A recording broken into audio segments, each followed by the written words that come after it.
Exploring the Analects, Episode 7, Passages 10.10, 10.21, and 10.24. Somebody needs a vacation. Hey folks, this is Elliott Bernstein. Thanks for joining me for Episode 7 of Exploring the Analects. Today we'll be talking about passages 10.10, 10.21, and 10.24 of the Analects. 3 phrases of 6 characters each, all focused on the habits and behaviors of Confucius. In case you're just joining us, here's a little bit about the podcast. We're discussing the Analects, a collection of hundreds of passages focused on the philosophy and teachings of Confucius. These passages were written and compiled by followers of the Confucian Way in China between the 5th and 3rd centuries BCE. They touch on a whole range of topics that can still teach us how to live our lives today. Each episode is focused on one or more passages.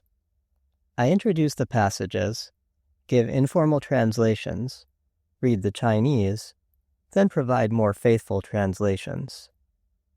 After that, we talk about the meaning of the passages with historical and cultural notes. Then I discuss language points for students of Chinese. Finally, I comment on the place in the Analects of these passages, as well as any varying interpretations that might not have fit in elsewhere. The first 6 episodes of this series each focused on one passage only, but today we'll be looking at 3.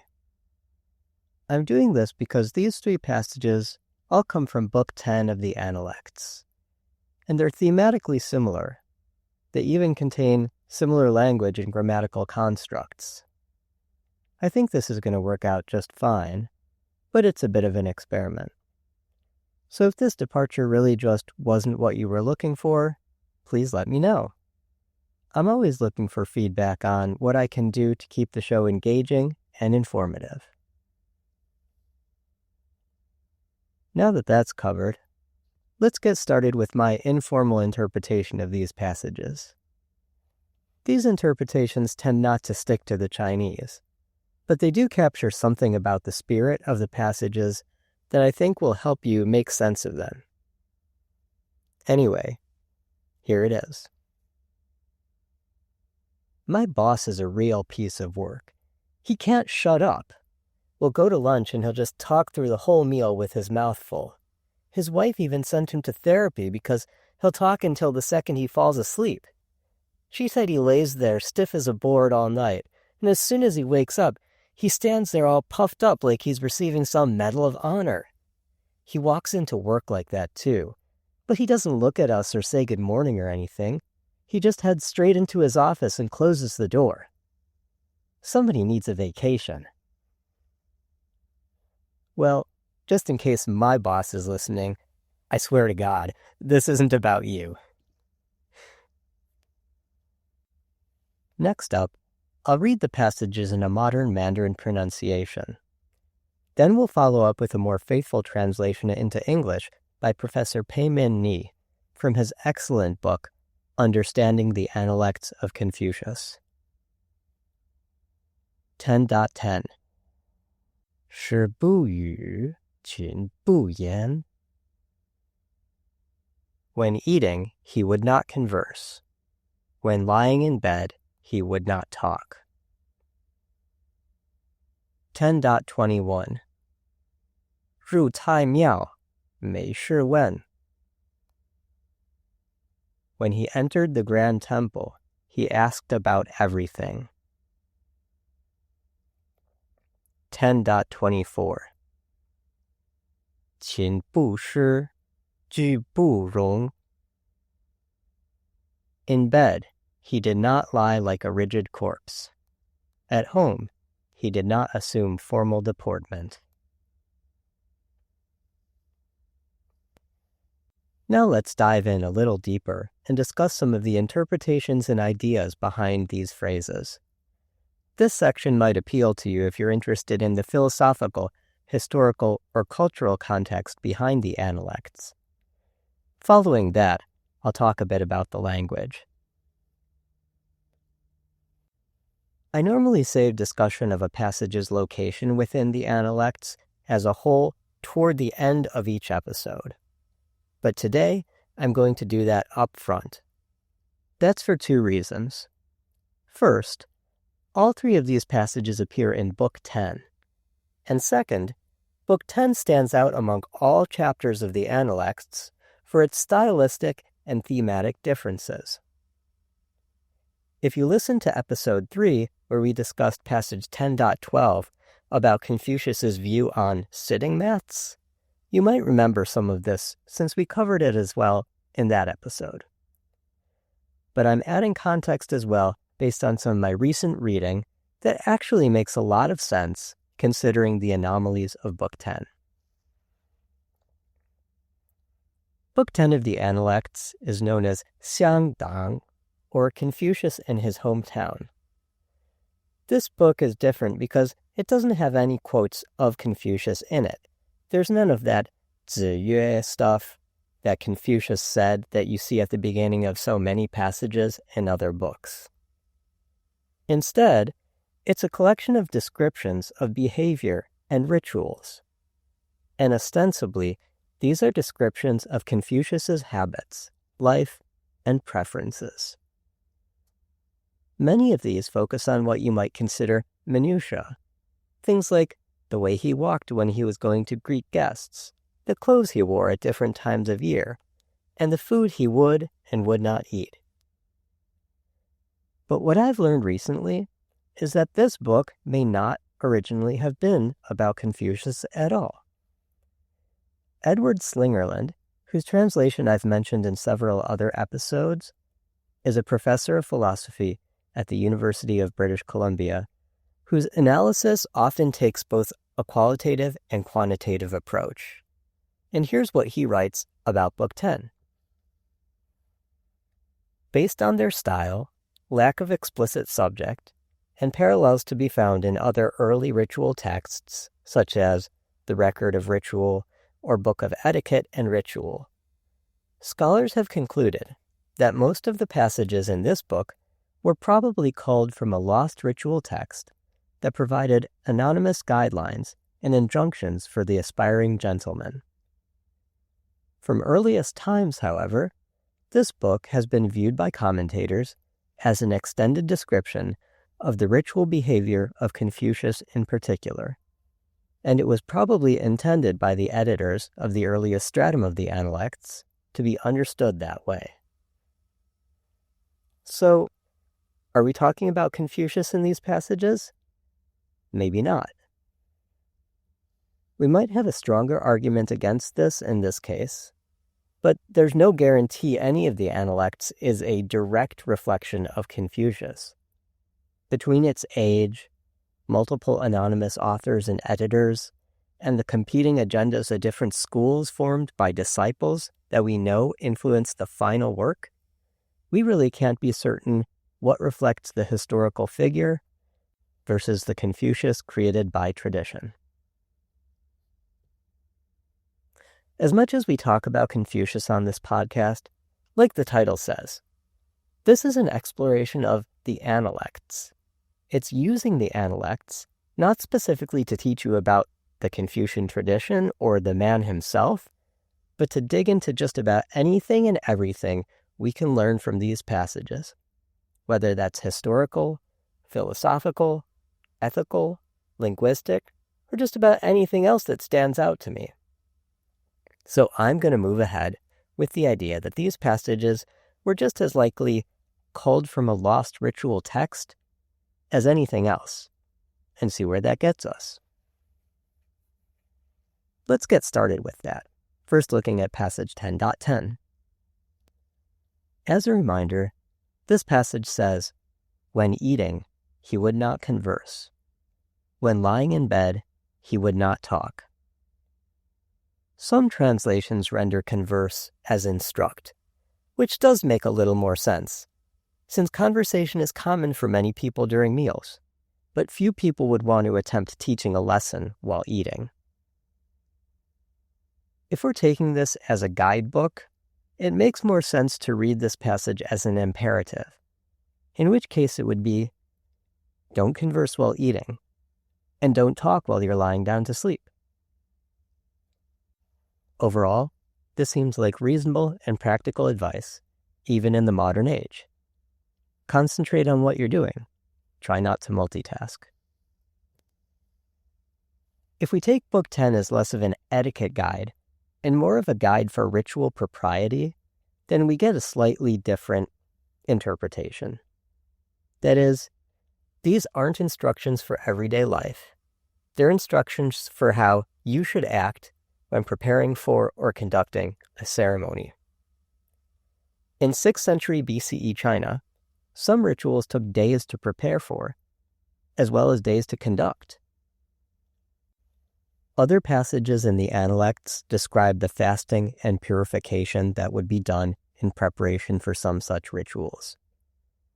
And taking both eating and resting seriously during a ceremonial activity lines up well with those preparations. These are solemn events, and if the participants did not approach them with the proper attitude, it was tantamount to not doing them at all. Passage 3.12 states, sacrificing as if present. When sacrificing to the spirits, do it as if the spirits were present. The master said, if I did not participate in a sacrifice, it is no different from not having done the sacrifice. Next up is 10.21. When he entered the grand temple, he asked about everything. If we rephrase this in the imperative as we did with the first passage, we get, when you enter the grand temple, ask about everything.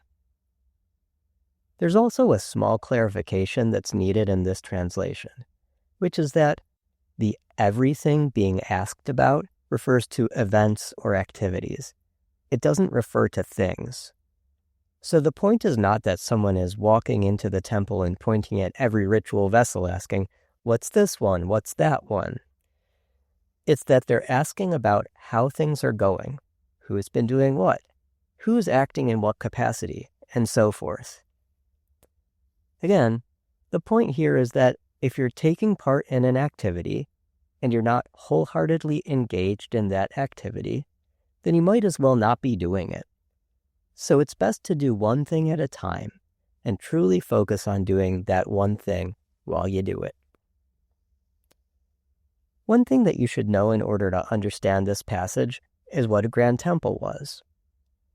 A grand temple was the main ancestral temple of a state or empire in historical China. This was the location where tablets or artifacts would be stored in order to venerate the founders of the state, and where rituals would be conducted in an attempt to ensure continued peace and prosperity for the state. In Confucius's home state of Lu, the grand temple was dedicated to the founder of the state, Zhou Gong, the Duke of Zhou. The Duke of Zhou was perhaps the most consequential figure during the earliest years of the Zhou dynasty, and someone who we will surely be discussing in great depth in future episodes. If we interpret this passage as a guide to etiquette, it doesn't make a whole lot of sense. Instructing anyone visiting the Grand Temple to ask about everything would probably be giving bad advice. It's just a guess on my part, but most people likely did not even get a chance to enter the temple. And if they did, to suddenly start asking questions about everything would not be the way they were expected to act. So we can ignore this interpretation. Taken as an instruction for ritual propriety, however, we do get a lot farther. For a practiced rujia or ritualist like Confucius, or anyone who was training to reach that level, asking questions might have been a way of engaging. You could think of it almost like a manager walking into their office. If the manager goes directly through the main office and into their private office without greeting people and seeing what's going on, they'd likely appear negligent. But if they ask questions and find out what's been happening, it shows they care. Passage 3.15 puts this practice in terms of Confucius's own behavior with the following anecdote. When the master entered the Grand Temple, he asked about everything. Someone said, "Who says that Confucius understands the rituals? When he enters the Grand Temple, he asks about everything." The master heard the remark and said, "This is itself a ritual." Finally, passage 10.24. In bed, he did not lie like a rigid corpse. At home, he did not assume formal deportment. Rephrasing this in the imperative, we get, do not lie in bed like a rigid corpse. Do not assume formal deportment at home. Neither of these statements make sense as instructions on ritual propriety, so it's most likely a guide to etiquette, or even more general advice about how to live one's life. Both lying in bed like a rigid corpse, as well as acting too formally while at home, are likely to leave you feeling drained and uncomfortable. So the advice is to relax and make yourself comfortable when you're in bed or at home. Song Dynasty commentator Fan Zuyu put it this way. The point is that if you do not allow relaxed, restful, vital essence to establish itself in your body, you'll never be refreshed, even if you do manage to stretch out your limbs. I'll wrap up this section by mentioning that the Analects never tells us to act 100% casually, 100% formally, or 100% anything for that matter.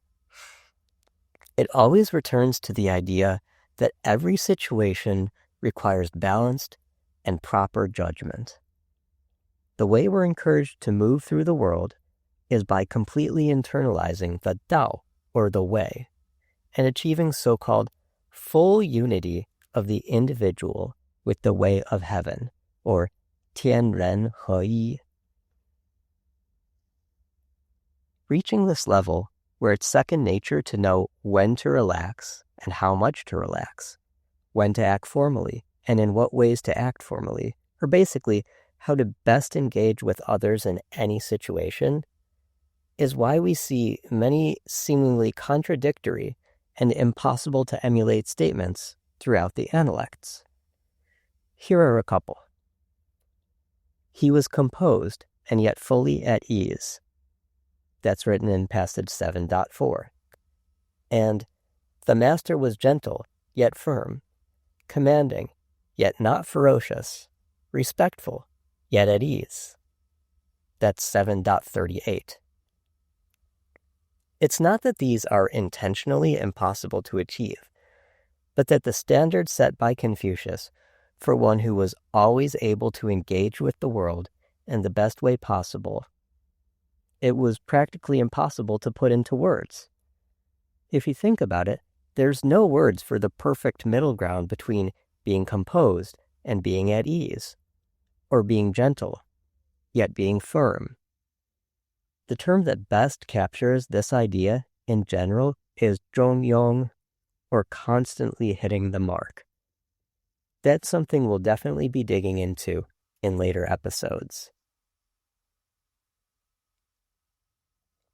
Next, let's discuss some of the language in these passages.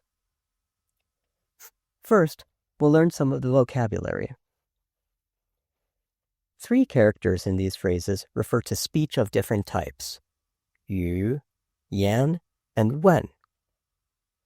In modern Chinese, yu and yan, when put together as yu yan, simply mean language.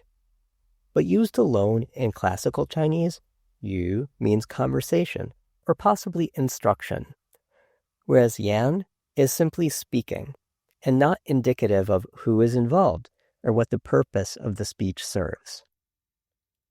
Wen means exactly what it means today, to ask a question. In 10.10, we also see the character 是. In these phrases, it's a verb, so it means to eat, just like we used the verb 吃 today. This character still appears in modern Chinese. For example, 粮食 means grain. It's also the radical or semantic component in many food-related words. Fan, for example, is food, and san is a meal. We see the character 寝 appear in both 10.10 and 10.24. It's referring to sleep or laying down to sleep. This character isn't commonly encountered in modern Chinese anymore, though it may be seen in some formal settings. An interesting note is that its usage is preserved in modern Japanese, where it's commonly seen in words like shinshitsu, or bedroom. Miao is a temple, and the character is still frequently found in modern Chinese. At the time of Confucius, it would be in reference specifically to an ancestral temple, because Buddhism and Taoism had not been established as traditions yet in China, and ancestor worship had been the mainstream as well as the official state practice since at least the beginning of the Shang dynasty, about 1,000 years before Confucius's time, and likely much longer. 是 is one of the most commonly used characters in modern Chinese, and it retains the meaning that we find in passage 10.21, that is, events. 是 has more breadth of meaning in classical Chinese than it does in modern Chinese, at least in my opinion. For example, it's frequently used to mean to serve, such as in the phrases 是君, to serve a ruler, and 是父母, to serve one's parents. Moving on to the grammar in these passages, 10.10 and 10.24 are very similar. They both consist of two parts, each of which is a verb-negative-verb pattern. For example, eat, don't converse, and sleep, don't lay like a corpse. Lay like a corpse is a single character here. As for the connection between these two parts, there's no obvious grammar we can use to link them. We just kind of have to assume that they're paired and that they have some topical or conceptual connection. 10.21 is different. It has an implied if-then or when/then structure. Essentially, it says, if entering the temple, then ask about all affairs. Last up, I'll note that the final character in 10.24 is not the same in all versions of the Analects. Here we see rong, or formal deportment. In other versions of the Analects, the character ke, or guest, appears instead. The way these two characters are written is quite similar, and there are a number of passages in the Analects where scribal errors over the centuries resulted in a mix-up between two characters. Occasionally, these mix-ups can be resolved by referencing archaeological discoveries, such as the Dingzhou version of the Analects. This was a manuscript discovered in 1973 that had been sealed in a cave since the 1st century BCE. Fortunately, in the case of 10.24, whether we use formal deportment or guest in this passage, the message doesn't really change much. It's still essentially that you should try to relax when you're at home. All right, folks. Well, that just about wraps it up for episode 7 of Exploring the Analects. Again, I'm your host, Elliott Bernstein. Join me next time for our very first encounter with the Confucian world's hands-down favorite character, Ren. Should we translate this as human-heartedness, humanity, benevolence, or compassion? I gotta be honest, I'm not so sure myself.